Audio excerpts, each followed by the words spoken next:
조직에 대한 충성심이냐, 아니면 사회 전체를 위한 양심이냐. 만약 이 두 가지 가치가 정면으로 부딪힌다면 어떤 선택을 해야 할까요? 오늘 우리가 함께 파헤쳐볼 이야기는 바로 한국의 공익신고자 보호법입니다. 이 법, 과연 내부 고발자를 지켜주는 든든한 방패가 되어줄까요? 아니면 어쩌면 생각지도 못한 함정이 있는 양날의 검일 수도 있을까요? 자, 한번 상상해 보세요. 내가 다니는 직장에서 아주 심각한 부정행위를 목격했습니다. 여러분이라면 어떻게 하시겠어요? 그냥 모른 척 눈 감으시겠어요? 아니면 용기를 내서 목소리를 내시겠어요? 이거 정말 남의 얘기가 아니거든요. 언제든 우리한테 닥칠 수 있는 아주 현실적인 고민이죠. 바로 여기서부터 내부 고발자의 깊은 고뇌가 시작됩니다. 한쪽에는 내가 속한 조직, 우리 회사에 대한 의무가 있죠. 충성해야 하고 비밀도 지켜야 하고 위계 질서도 따라야 하고요. 근데 다른 한쪽에서는 마음속에 양심이 외치는 거죠. 이건 아니지 않나? 투명하게 밝혀야 하지 않나? 이 양쪽의 가치가 팽팽하게 줄다리기를 하는 거. 이게 바로 모든 내부 고발 이야기의 시작점이라고 할 수 있겠습니다. 자, 그럼 본격적으로 시작해볼까요? 첫 번째 파트, 내부 고발자의 딜레마입니다. 바로 충성심이 충돌하는 그 순간에 대한 이야기죠. 근데 이게 특히 우리나라 같은 문화권에서는 더 복잡한 문제가 돼요. 왜냐하면 예전부터 내부 고발은 조직을 배신하는 거라고 보는 시선이 꽤 강했잖아요. 우리라는 집단의 화합, 의리 이런 걸 되게 중요하게 생각하니까요.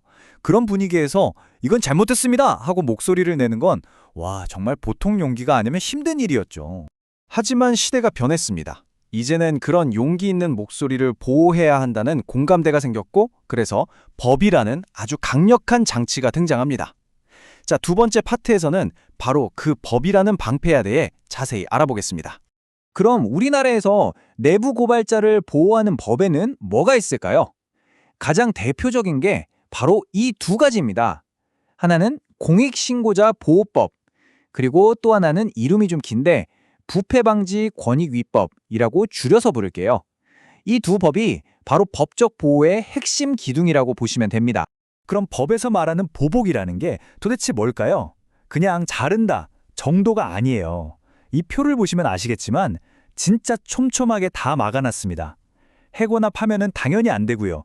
징계를 주거나 승진을 막거나 이상한 부서로 보내버리는 거. 이것도 안 됩니다.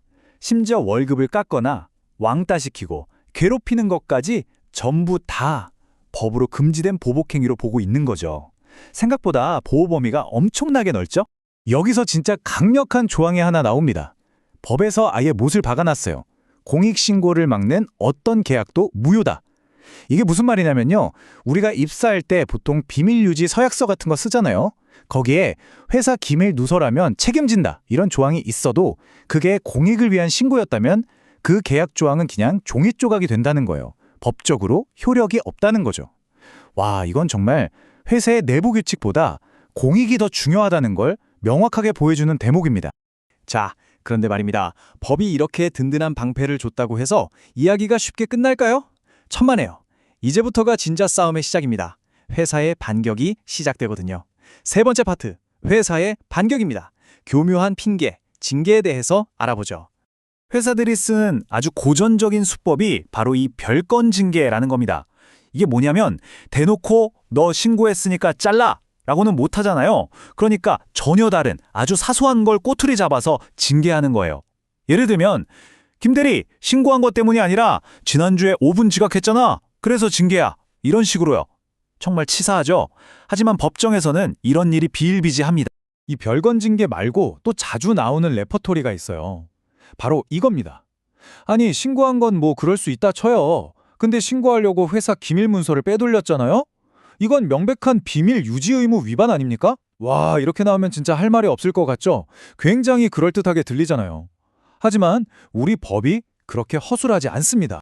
자, 그럼 법은 이 주장에 어떻게 맞설까요? 공익신고자 보호법 제14조를 딱 보면 답이 나옵니다. 신고 내용에 직무상 비밀이 포함되어 있어도 비밀 준수 의무를 어긴 걸로 보지 않는다 라고 아예 정해놨어요. 그러니까 신고를 위해 꼭 필요한 증거가 기밀 문서였다면 그걸 제출한 행위 자체를 문제 삼을 수 없다는 뜻입니다. 이야, 이건 정말 내부 고발자의 손을 들어주는 아주 중요한 방패막이죠. 자, 이제 법정 드라마의 하이라이트라고 할 수 있는 부분으로 넘어갑니다. 바로 인과관계의 문제예요. 쉽게 말해서 이 징계가 정말 신고 때문에 받은 게 맞냐? 이걸 증명하는 거죠. 네 번째 파트, 인과관계와 입증 책임입니다.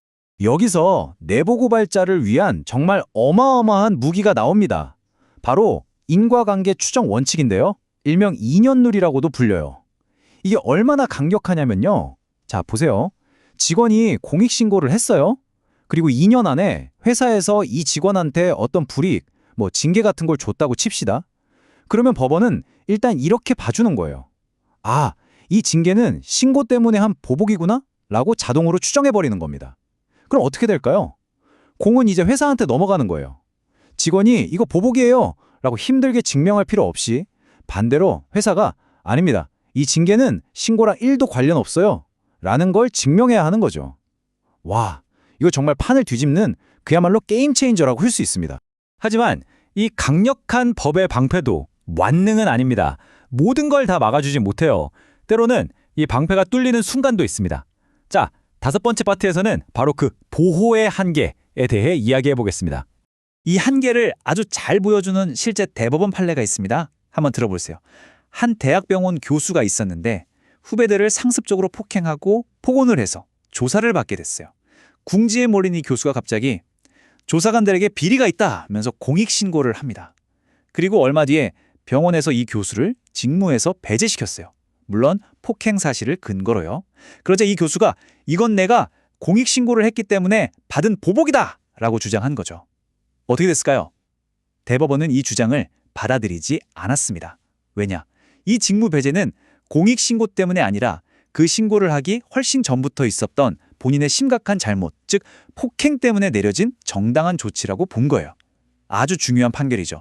공익신고라는 방패를 자기 잘못을 덮는 면죄부처럼 쓸 수는 없다는 걸 명확히 한 겁니다. 그럼 이런 경우는 어떨까요? 신고하려는 비리에 나 자신도 어쩔 수 없이 조금은 연루된 거예요. 그럼 처벌받을까 봐 무서워서 신고 못하겠죠? 바로 이럴 때를 대비한 제도가 있습니다. 바로 책임 감면 제도예요.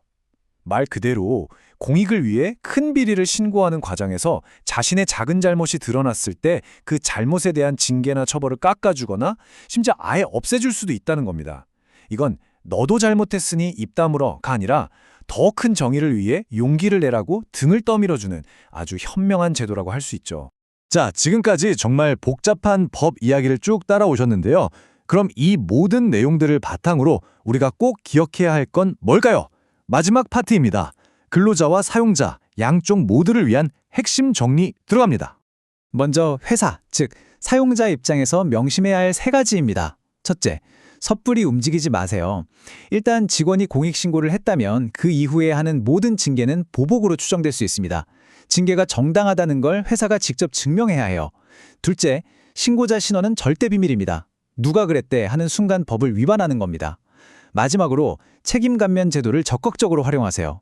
직원의 신고로 더 큰 문제를 막았다면 그 직원의 작은 잘못은 너그럽게 덮어주는 지혜가 필요합니다. 이번한 반대로 용기를 내고자 하는 근로자, 즉 예비 공익신고자를 위한 3가지 전략입니다. 첫째, 감정은 빼고 팩트로만 승부하세요. 저 사람이 미워서가 아니라 이런 문제가 실제로 있다는 객관적인 증거가 핵심입니다. 둘째, 증거는 합법적으로 모아야 합니다. 몰래 사무실에 들어가거나 해킹하는 건 절대 안 되고요. 내가 업무상 합법적으로 볼 수 있는 자료들을 잘 활용해야 합니다. 마지막으로 혼자 싸우지 말고 공식 채널을 이용하세요. 국민권익위원회 같은 기관들은 인과관계 추정이라는 강력한 무기를 쥐어줄 겁니다. 결국 우리가 오늘 나눈 모든 이야기는 이 한 문장으로 정리될 수 있을 것 같아요. 공익신고는 배신이 아니다. 오히려 우리 조직이 더 오래, 더 건강하게 가기 위해 꼭 필요한 조금 아프지만 정직한 목소리다. 이제 내부 고발은 없애야 할 문제가 아니라 우리 조직을 더 건강하게 만드는 쓴 약이라고 생각하는 그런 인식의 전환이 필요하지 않을까요? 자, 오늘 이야기는 여기까지입니다. 하지만 이 질문은 우리 모두의 숙제로 남을 것 같습니다. 우리 조직 안에서 울리는 그 정직한 목소리, 과연 우리는 어떻게 지켜낼 수 있을까요? 한 번쯤 깊이 생각해 보시면 좋겠습니다.